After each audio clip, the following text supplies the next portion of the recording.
තස් භගවතෝ අරහතෝ සම්මා සම්බුද්දස්ස නමෝ තස් භගවතෝ අරහතෝ සම්මා සම්බුද්දස්ස නමෝ තස් භගවතෝ අරහතෝ සම්මා සම්බුද්දස්ස. සදාවන්ත කාරුණික පින්වතුනි, අද දවසේ විශේෂයෙන්ම ගෝකර්ණපුර ධම්සභා මණ්ඩපයේ සිද්ධ කරනු ලබන සිද්ධ වන ධර්මානුශාසනාවයි අද මේ පින්වතුන්ලා සූදානම් වෙලා සිටින්නේ. විශේෂයෙන්ම මෙම ධර්මානුශාසනා පින්කම දායකත්වයේ බාර අරගෙන කටයුතු කරන්නේ ප්‍රසන්න අපා සෙනවිරත්න මහත්මයා, ඒ වගේම සමුද්‍රා සමන්මලි එම මහත්මිය ඇතුළු දූ දරුවන්ගේ ප්‍රධාන දායකත්වය මත සිද්ධ කරන ධර්මානුශාසනාව. ඉතින් එම පින්වත් පිරිස විශේෂයෙන්ම ප්‍රාර්ථනා හැටියට, අරමුණක් හැටියට බලාපොරොත්තු වෙනවා සමුද්‍රා සමන්මලි එම මෑණියන්ගේ ආදරණීය මෞතුමිය මෑණියන් වහන්සේ හතරකණුව ප්‍රදේශයේ පදිංචිව ඉඳලා 2024 පස්වෙනි මාස 14 වෙන දින මිය පරලොව යන්ට යෙදීම නිමිති කරගෙන, ඒ වගේම එම මෑණියන්ගේ නම වන කේ හැරියට් පෙරේරා එම ආදරණීය මෞතුමියට පින් අනුමෝදන් කිරීමේ උතුම් පින්කම සිද්ධ කරලා එම මෞතුමියට එයින් ලැබෙන ආශිර්වාදය පින කුසලයේ අනුමෝදන් කරන්ට අද මේ පින්වතුන් සූදානම් වෙලා සිටිනවා. පින්වතුනි, අද මෙම ධර්මානුශාසනාව සඳහා තෝරගන්නට යෙදුනේ සංයුත්ත නිකායේ සඳහන් වෙන නිදිකණ්ඩ සූත්‍රය කියන ඒ සූත්‍ර දේශනාව. බොහෝම ලස්සන සූත්‍ර දේශනාවක් තමයි මේ නිදිකණ්ඩ සූත්‍රය කියලා කියන්නේ.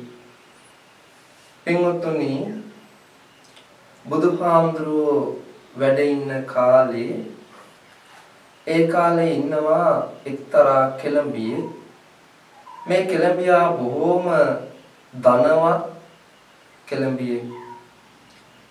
ඉතින් මේ කෙළඹියා තමන්ගේ ධනය පරිභෝග කරනවාseම එම ධනය හුවමාරු කරගන්නටත් පෙළඹිලා ඉන්නවා. පින්වත්නි, හුවමාරු කරගන්නේ කාගෙත් එක්කද? තමන්ගේ රටේ රජතුමත් එක්ක. අද කාලේ විදිහට කිව්වොත් අතමාරුවක් කරගන්නවා හා සමානව හදිස්සියේ රජතුමාට මුදල් අවශ්‍යතාවයක් ඇති වුණොත් මේ කෙළඹියාගෙන් මුදල් ඉල්ල ගන්න රජතුමා පෙළඹෙනවා. ඉතින් මේ දෙන්න අතරේ මෙවන් වූ කුළුපඟ ඇසුරක් තියෙන දෙපළක්. එහෙනම් පින්වත්තුනි, තමන්ගේ රටේ රජතුමා ඇසුරු කරන්නට තරම් ඒ පුද්ගලයා ගාව නැත්තම් ඒ කෙළඹියා ගාව බොහෝ ධනයක් තිබිය යුතුයි. ඉතින් මේ කෙළඹියා දිනක් භාග්‍යවතුන් වහන්සේ සමග භික්ෂුන් වහන්සේලාට තමන්ගේ නිමසට වඩම්මලා දානයක් පූජා කරන්න ඕනේ කියන සිතුවිල්ල ඇති වෙනවා. අන්නේ සිතුවිල්ල ක්‍රියාත්මක කිරීමක් වශයෙන් බුදුහාමුදුරුවෝ ප්‍රමුඛ මහා සංඝ රත්නයේ තමන්ගේ නිවසට වඩමුවාගෙන આવුත් වඩා හිඳුවලා පාදෝවණය කරලා ඒ කළ යුතු චාරිත්‍ර ධර්මයන් අනුගමනය කරලා දානීය පූජා කරන්ට ලකලැස්ති වෙනවා. පින්වත්නි මම කලින් සඳහන් කරා අර මේ කෙළඹියා බොහෝ ධන දාන්‍යයෙන් සම්පන්නයි.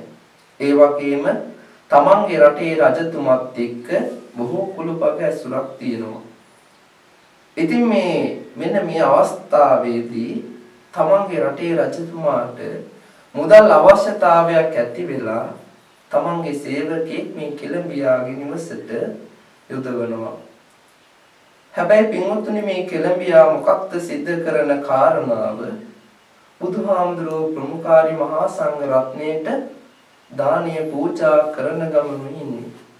ඉතින් මෙන්න මේ මොහොතේ අර සේවකයා ඇවිල්ලා මේ කෙළඹියාට කියනවා රජතුමා ඔබ වහාම ඇවිල්ලා හම්බ වෙන්න කිව්වා. මුදල් අවශ්‍යතාවයක් ඇති නිසා. ඉතින් පින්වත්නි මේ වෙලාවේ මේ කෙනා දානීය පූජා කරන ගමන් ඉන්න නිසා මේ කෙනා කියනවා මම නිදානයක් තැන්පත් කරන ගමනුයි ඉන්නේ. බුදුහාමුදුරන් වහන්සේ ඒ වගේම තමන්ගේ රටේ රජතුමාට කියන්න ගිහින් මම නිදානයක් තැන්පත් කරනවා පසු ඇවිල්ලා හම්බ වෙන්නම් කියන කාරණාව. ඉතින් පින්වත්නි මෙන්න මේ කාරණාව අපේ බුදුරජාණන් වහන්සේගේ දෙසවන් තුලට ඇහුණට පස්සේ උන්වහන්සේ දානේ වළඳලා ඉවරලා අපේ පින්වත්තුල්ලා දන්නවා අද වර්තමානයේ වෙනතෙක්ම අපේ සංඝ සමාජයේ විචුන් වහන්සේලා දානේ වළඳලා ඉවරලා දානෙන් අනතුරුව ඒ මිනිස්සුන්ට එම දානේ දුන්න පුද්ගලයන්ගේ හිත සතුටු වෙන්න දුන්නු දානේ අනුහස් පැහැදිලි කරලා දේශනාවක් සිද්ධ කරනවා. ඒ දේශනාව තමයි බුක්තානුමෝදනා දේශනාව. අන්නේ ඒක පින්වතුනි බුදුහාමුදුරුවෝ ඒ කාලේ සිද්ධ කරන්නට යෙදුණා. ඉතින් මෙන්න මේ බුක්තානුමෝදනා ධර්ම දේශනාව සඳහා බුදුහාමුදුරුවෝ යොදා ගන්නවා පින්වතුනි අර කෙළඹියා කිව්ව නිදානය කියන එක අරමුණු කරලා බොහෝම ලස්සන ධර්මයට අනුව පවතින නිදාන හතරක් පිළිබඳව. එහෙනම් මේ බුක්තානුමෝදනා ධර්ම දේශනාවේ මොකක්ද මේ බුදුහාමුදුරුවෝ දේශනා කරන්නේ? ධර්මයට අනුව තියෙන නිදාන හතර. ඒකේ පැහැදිලි කරනවා පළවෙනි නිදානේ හැටියට ස්ථාවර නිදාන, දෙවෙනි නිදානේ හැටියට ජංගම නිදාන, තුන්වෙනි නිදානේ හැටියට අංග සම නිදාන, ඒ වගේම හතරවෙනි නිදානේ හැටියට අනුගාමික පුඤ්ඤ නිදාන කියන මෙන්න මේ නිදාන හතර පිළිබඳව බුදුහාමුදුරුවෝ විස්තර වශයෙන් පෙන්වලා දෙනවා. පින්වත්නි පළවෙනි නිදානේ හැටියට බුදුහාමුදුරුවෝ පෙන්වලා දුන්නේ ස්ථාවර නිදාන. ස්ථාවර කියලා කියන්නේ තවත් තැනකින් තවත් තැනකට ගෙනියන්න පුළුවන්කමක් නෑ. එහෙනම් මොනවද අපිට තියෙන ස්ථාවර නිදාන හැටියට පෙන්වලා දෙන්නේ? තමන් ගාව තියෙන කෙත්වතු, ගෙවල් දොරවල්, ඉඩකඩම් මෙන්න මේ සියල්ලම පින්වතුනි ස්ථාවර නිදාන කියලා බුදුහාමුදුරුවෝ පෙන්වලා දෙනවා. ඒවා පින්වතුනි කොතනක හෝ තැනකට අරන් ගිහලා අපිට භුක්ති විඳින්න පුළුවන් කමක් නැහැ. ඒවා තියෙන තැන තිබිලම අපිට නිදානයක් හා සමානව අපේ ජීවිතයට ප්‍රයෝජන වෙනවා. දෙවෙනි නිදානේ හැටියට බුදුහාමුදුරුවෝ පෙන්වලා දෙනවා ජංගම නිදාන. ජංගම නිදාන කියලා කිව්වම පින්වතුනි ජංගම කියන අර්ථයෙන් පින්වතුන්ලා දන්නවා. අද කාලේ හැටියට ජංගම රථ, ජංගම පොලිසි නොයෙකුත් විදිහට තියෙනවා. එහෙනම් මේ ජංගම නිදාන හැටියට බුදුහාමුදුරුවෝ මොනවද පෙන්වලා දුන්නේ? තමන් ගාව ඉන්න දූ දරුවන්, දසිදස්සන්, යාන වාහන, රන් රිදී මුතුමැණික් මෙන්න මේ කියන දේවල් පින්වතුනි ජංගම නිදාන කියන කොටාසයට අයිති කරලා බුදුහාමුදුරුවෝ පෙන්වලා දුන්නා. එහෙනම් පින්වතුනි මෙවන් වූ නිදාන අපිට ඕන තැනකට අරන් ගිහිල්ලා අපේ ජීවිතයේ භුක්ති විඳින්න පුළුවන්. අපිට නිදානයක් හා සමානයි. අපිට තව තැනකින් තව තැනකට ගිහිල්ලා තමන්ගේ දරුවන් එක්කන් ගිහිල්ලා ඔවුන්ගෙන් උපකාර ප්‍රයෝජන ගන්න පුළුවන්. යාන වාහන අපිට ඕනම තැනකට යන්න නිදානයක් හා සමානව පිහිට වෙනවා. එහෙනම් මෙන්න මේ කියන දේවල් ටික පින්වත්නි ජංගම නිදාන කියලා බුදුහාමුදුරුවෝ පෙන්වලා දුන්නා. ඒ වගේම තමයි තුන්වෙනි නිදානයේ හැටියට අංග සම නිදාන. අංග සම නිදාන කියලා බුදුහාමුදුරුවෝ පෙන්වලා දුන්නේ මේ ලෝකේ අපි ඉපදුනාට පස්සේ පුංචි කාලේ ඉගෙන කියා ගන්න දේවල් ශිල්ප ශාස්ත්‍ර නොයෙකුත් අධ්‍යාපනය අද කාලේ වෙද්දී බොහෝ අධ්‍යාපනය හදාරනවා පුංචි දරුවන්ට. මොකද ඒ කෙනාගේ ලොකු වුණාම ඒ කෙනාගේ ජීවිතයට නිදානයක් හා සමානව පවතින්නේ අර පුංචි කාලේ ඉගෙන කියාගත්ත දේවල්. ඒ කාලේ බුදුහාමුදුරුවන්ගේ කාලේ ශිල්ප ශාස්ත්‍ර දුන්නු ශිල්ප කඩු ශිල්ප නොයෙකුත් ශිල්ප තිබුණා පින්වතුනි. අන්න එවන් වූ විදිහට තමන් පුංචි කාලේ හදාරන දේවල් තමන්ගේ ලොකු වුණාට පස්සේ ඒවා තමන්ට හරියට ප්‍රයෝජන වෙනවා නිදානයක් හා සමානව. එහෙනම් මෙන්න මේ කියන දේවල් ටික බුදුහාමුදුරුවෝ පෙන්වලා දුන්නේ අංග සම නිදාන කියන කොටසට. ඒ වගේම තමයි පින්වත්නි අවසාන නිදානය. දැන් අපි නිදාන තුනක් ගැන කතා කරා. පළවෙනි නිදානය ජංගම නිදාන, ස්ථාවර නිදාන, දෙවෙනි නිදානය ජංගම නිදාන, තුන්වෙනි නිදානය අංග සම නිදාන. ඒ වගේම හතරවෙනි නිදානයේ හැටියට බුදුහාමුදුරුවෝ පෙන්වලා දෙන්න යෙදුනේ අනුගාමික පුණ්‍ය නිදාන. අනුගාමික පුණ්‍ය නිදානය කියලා කියන්නේ පින්වත්නි අපි මේ ලෝකේ අම්මගේ කුසෙන් එළියට උපන්දා ඉඳන් මැරෙන මොහොත දක්වාම සිද්ධ කරගන්න කුසල් ටික. පින්වත්නි මේ නිදාන හතර ඇතුලේ කොටස් දෙකකට බෙදෙනවා. පළවෙනි නිදාන තුනම අපේ මේ ලෝකයේ ජීවිතේ බොහොම සුවපත්ව සැපවත්ව ගත කරන්නට පුළුවන් නිදාන. අපිට ප්‍රයෝජන වෙන දේවල්. අපි මේ ලෝකේ කටයුතු කරද්දී ජීවත් වෙද්දී පළවෙනි නිදාන තුනම තිබිය යුතුයි. හැබැයි පින්වත්නි අපිට මේ ලෝකෙන් මැත්තේ පරලෝක ජීවිතයක් තියෙනවා. එහෙනම් අන්නේ පරලෝක ජීවිතයට හේතු වෙන්න උපකාර වෙන නිදානය තමයි අනුගාමික පුණ්‍ය නිදාන කියලා කියන්නේ. එහෙනම් පින්වත්නි අපි මේ ධර්මානුශාසනාවක් සිද්ධ කරලා ඒවට ශ්‍රවණය කරලා අන්න ඒ වෙනුවෙන් අපකැප වෙලා කටයුතු කරනවා. ඒව තමන්ගේ ජීවිතේ එදිනදා ජීවිතේ ප්‍රායෝගික ජීවිතේ හුරු පුරුදු කරගන්නවා. එහෙනම් පින්වත්නි අපිට අද දවසේ මේ සිද්ධ කරන්නේ තමන්ගේ ජීවිතේ නිදානයක් තම්පත් කර ගැනීම. එහෙනම් කුමන වූ නිදානයක්ද බුදුහාමුදුරුවෝ පෙන්වලා දුන්න අවසාන නිදානේ අනුගාමික පුණ්‍ය නිදානේ. අපි මේ ජීවිතේ උපන්දා ඉඳන් මැරෙන මොහොත දක්වා සිද්ධ කරගන්න කුසල ටික. අන්න ඒ ටික පින්වත්නි එහෙනම් අපිට නිදානයක් වශයෙන් පවතිනවා අපේ පරලෝක ජීවිතේ සපවත් වෙන්න සුවපත් වෙන්න. එහෙනම් අද පින්වත්තුලාට සතුටු වෙන්න පුළුවන්. අද දවසේ පින්වත් පිරිස තමන්ගේ ජීවිතේ බුදුහාමුදුරෝ දේශනා කරන්ට යෙදුණු නිදිකණ්ඩ සූත්‍රය ඇසුරු කරලා බුදුහාමුදුරෝ දේශනා කරන්ට යෙදුණු අනුගාමික පුණ්‍ය නිදානයක් තමන්ගේ ජීවිතේ තැන්පත් කරගත්තා කියලා පින්වත්තුලාට සතුටු වෙන්න පුළුවන්. ඒකට හොඳම උදාහරණයක් තමයි පින්වත්තුනි අපි දන්නවා ධම්මපදය. ධම්මපදය කියලා කියන්නේ බෞද්ධයාගේ අත්පොත කියනවා. ඉස්සර කාලේ මිනිස්සුන්ගේ හැම මිනිස්සෙක්ම මේ ධම්මපදයේ පොත ඇතියාගෙන එදිනදා ජීවිතේ ඒකේ තියෙන ගාථා අර්ථ බොහෝ වශයෙන් කටපාඩම් කරා කියව විග්‍රහ කරා. ඉතින් අන්න ඒක නිසා බෞද්ධයාගේ අත්පොත කියන නාමයෙන් හැඳින්වෙනවා.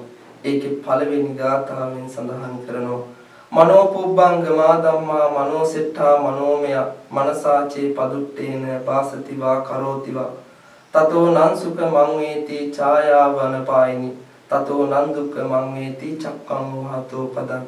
මේක ගාථා දෙකක් වශයෙන් සඳහන් කරනවා. එහෙනම් පින්වත්නි මේ තමන්ගේ ජීවිතේ මනස පූර්වාංගම කරලා සිද්ධ කරන කුසල් ටික බුදුහාමුදුරුවෝ පෙන්වලා දුන්නා ඡායාවන පායිනි. තමන්ගේ හෙවණැල්ල හා සමානයි. තමන්ගේ පිටුපස්සෙන් එන හෙවණැල්ල අපිට කිසි විටක බරක් දෙන්නේ නැහැ පින්වත්නි. අපි කොතෙන්ට ගියත් හෙවණැල්ල කියන දේ නැති වෙන්නේ නැහැ. ඒ වගේ තමයි මේ ජීවිතේ රැස් කරගන්න අර කුසල් ටික. ඒ වගේම තමයි අපි මනුෂ්‍ය ලෝකයේ ඉපදුනදා පටන්ම අපි රැස් කරගන්න යම් කිසි අකුසලයක් තියෙනවද අන්න ඒ ටිකත් බුදුහාමුදුරුවෝ උපමාවකින් පෙන්වලා දෙනවා.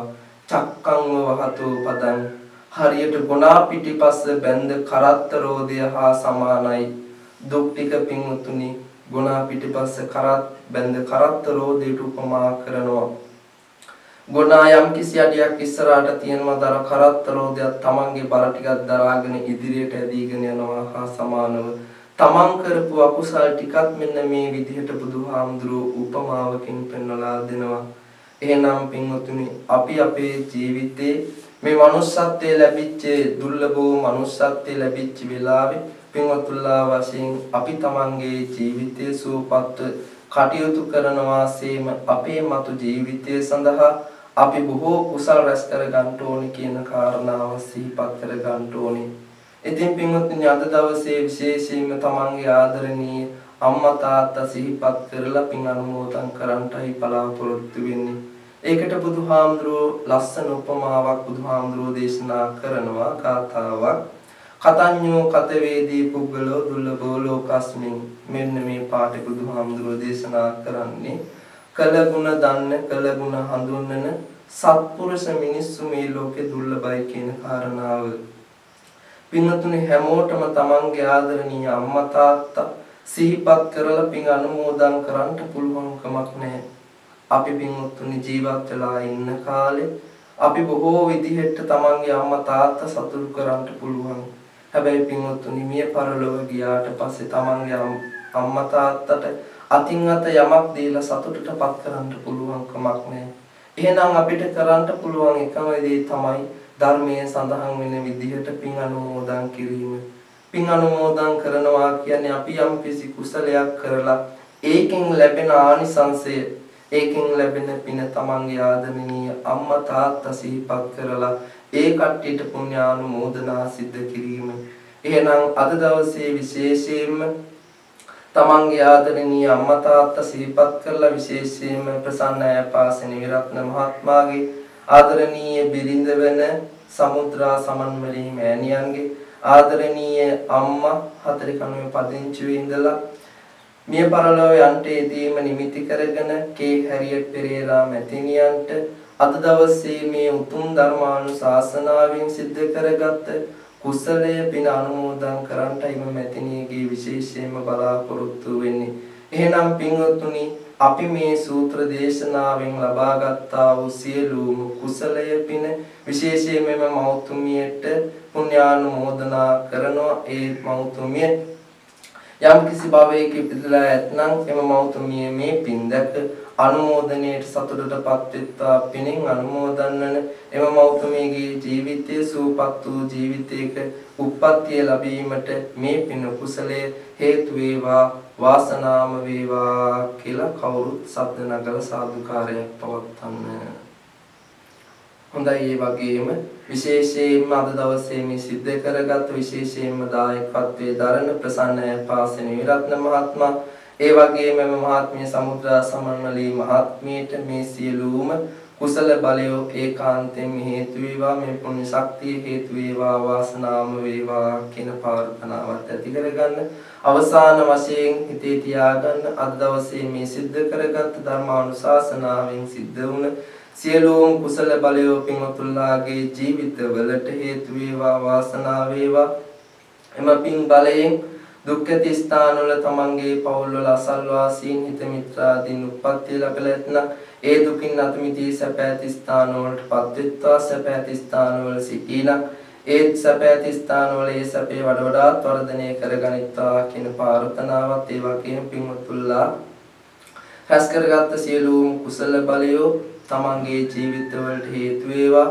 නිවන් දක්නා ජාති දක්වා අනුවන සත්පුරුෂන්ද බාලයන්ගේ ආශ්‍රය සම්පත්තිය නොලැබීමටත් කල්යාණ ගුණ ඇතුතුමන් වහන්සේලාගේ ආශ්‍රය සම්පත්තිය සැලසීමටත් මේ සියලුම කුසල බලය හේතු වේවා වාසනාම වේවා කියලා කවුරු ශබ්ද නගර සාදුකාරයක් පව. මෙතනින් ධර්මානුශාසනාව නිමාවට අවසානයටපත් වෙනවා. සියලුම දෙනාට ත්‍රිවිධ රත්නයාන් භාවය ආශිර්වාදය ලැබේවා. साधु साधु साधु।